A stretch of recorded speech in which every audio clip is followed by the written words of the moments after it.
Schubert's Hungarian melody, played with dazzlingly unsentimental lyricism by András Schiff, live at the 2011 BBC Proms.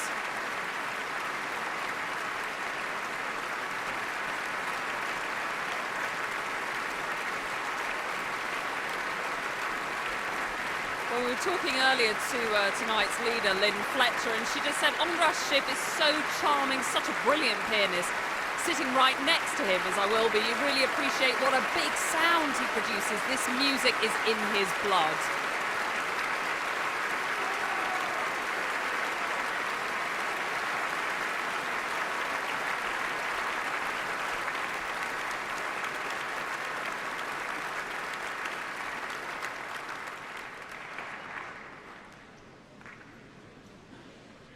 Well, Julian, listening to that, it seems almost unmistakable that there's something so Hungarian about the way Schiff plays Hungarian music.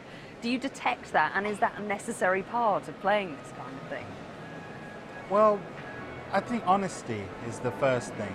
Just to try and get to the heart of the music, to be as honest as possible. And if you've ever been around Hungarians, they're quite honest people. They're pretty straightforward. I say that as the granddaughter of one. They're quite straightforward and direct. Yeah, well, you would know. So definitely. Anna, that performance of the piano concerto, I'm not sure whether it's a piece that you had particular expectations of in terms of your personal love for that music. Yeah. I'm interested to know what you thought of the performance and what resonated for you about it. I love the performance. I feel a little bit converted. Excellent. One for the proms, yeah. Good. No, the second movement especially, it was absolutely exquisite. Yeah.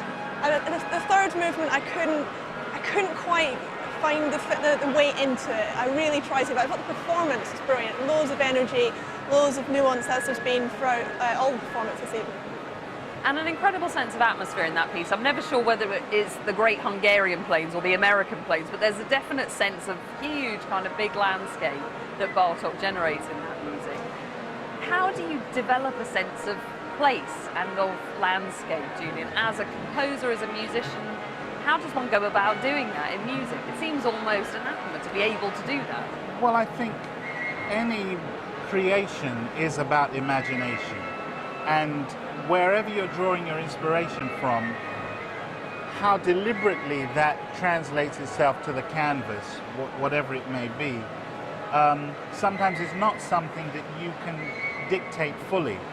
Obviously, you have an idea of what you want to conjure in your mind, and you try to bring that to life.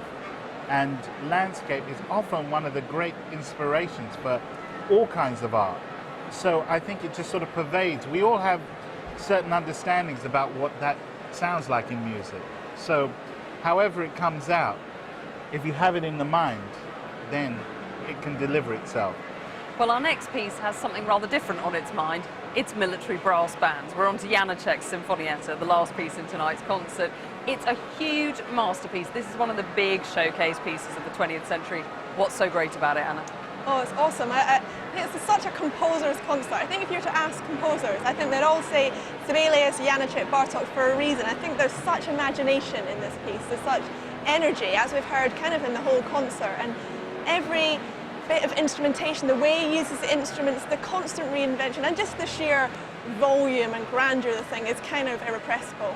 And I suppose this is the real individual in Janacek, that a man can go to a park, hear a brass band, and what he does when he pits it against the sound of a symphony orchestra is just magical, isn't it, Julie? Absolutely, and I mean, he's added so much more brass to the orchestra with the trumpets and the tubas, and and bass trumpets, and it really comes to life on that first and that last movement. And in the middle, the way the strings come alive and add create this antecedent to the melody. It's just the decoration throughout all of the melodies are stunning in this piece. One of the things, I suppose, it took me rather a long time to find out that Janacek, I think, was in his 70s when he wrote this. I always thought the Sinfonietta was total young man's music. It's so ridiculously energetic and exuberant. Yeah. And I suppose this is the late flowering of love. This is a man who suddenly has this great late love affair and his wife and thinks, why not? But the music seems to me to be just unabashed joy. Yeah, this is just someone saying, why not extra brass and percussion? Yeah, bring him in, ship him all in. Yeah, louder, bigger, brighter, why not? It's great. Great.